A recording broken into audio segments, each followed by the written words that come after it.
मित्रों, शुभचिंतकों, माननीयों एवं आदरणीयों सभी को आत्मिक दृष्टि से प्रणाम।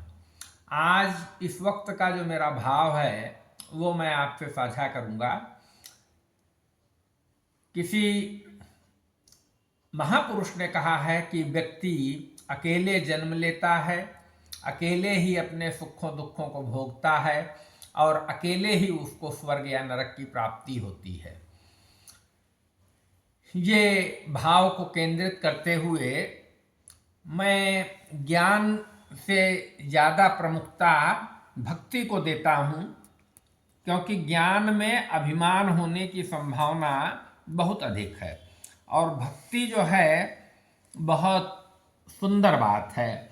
और भगवान राम कहते हैं कि कहहु भगति पथ कवन प्रयासा, जोग नमख जप तप उपवासा, सरल स्वभाव न मन कुटिलाई, जथा लाभ संतोष सदाई।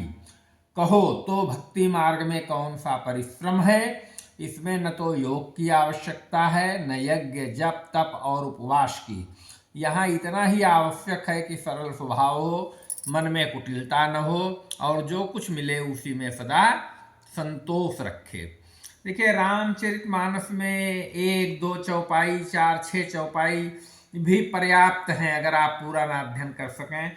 राम का चरित्र अतुलनीय है, अतुलनीय है, अतुलनीय है। और फिर देखिए, समाज में एक ऐसी मान्यता है कि हम लोगों का जीवन 100 वर्ष का होता है। 25 वर्ष तक ब्रह्मचर्य का पालन करना चाहिए और 25 से 50 वर्ष तक गृहस्थ आश्रम में जीवन बिताना चाहिए और 50 से 75 तक वानप्रस्थ होता है। उसमें धीरे धीरे अपनी मनोवृत्तियों को भगवत चरणों की ओर मोड़ना चाहिए, धीरे धीरे अपने कर्तव्यों का समापन करते हुए। और उसके बाद 75 के बाद तो संन्यास की स्थिति आ जाती है, शरीर शिथिल हो जाता है, केवल एक राम नाम का ही सहारा रह जाता है। और भगवान राम क्या कहते हैं, बैर न विग्रह आस न त्रासा, सुखमय ताहि सदा सबयासा, यनारंभय निकेतमानी, अनघ अरोष दक्ष विज्ञानी। न किसी से बैर करे, न लड़ाई झगड़ा करे, न आशा रखे, न भय ही करे। उसके लिए सभी दिशाएं सदा सुखमयी हैं।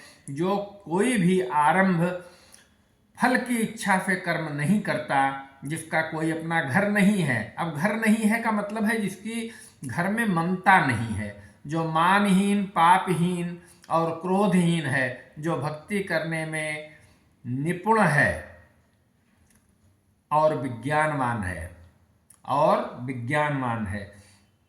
भाव इसका यह है कि अपने कर्तव्य कर्मों को करते हुए भी अनासक्ति का भाव आना चाहिए, कर्तृत्वाभिमान से रहित होना चाहिए। अभिमान ही बहुत पीड़ादायक है और भगवान का स्मरण सदैव करते रहना चाहिए। और मानस के अंत में भगवान महाकवि तुलसीदास के मुख से क्या कहलवाते हैं, हम संसार में देखते हैं अभी भी कामनी और कंचन सभी को प्रिय होती है, लेकिन दास क्या कहता है, भक्त क्या कहता है, भगवान महाकवि के मुखारबिंदु से क्या कहलवाते हैं कि कामी ही नारी पियारी जिमि, लोभी है प्रिय जिमि दाम, तिम रघुनाथ निरंतर प्रिय लागहु मोहि राम।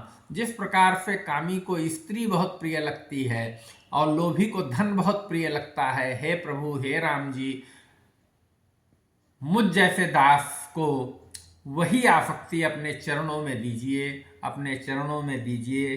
जय श्री राम। और राम का नाम ऐसा है कि कहा है महाकवि ने, महामंत्र जोई जपत महेशु, काशी मुकुट हेतुपदेशु।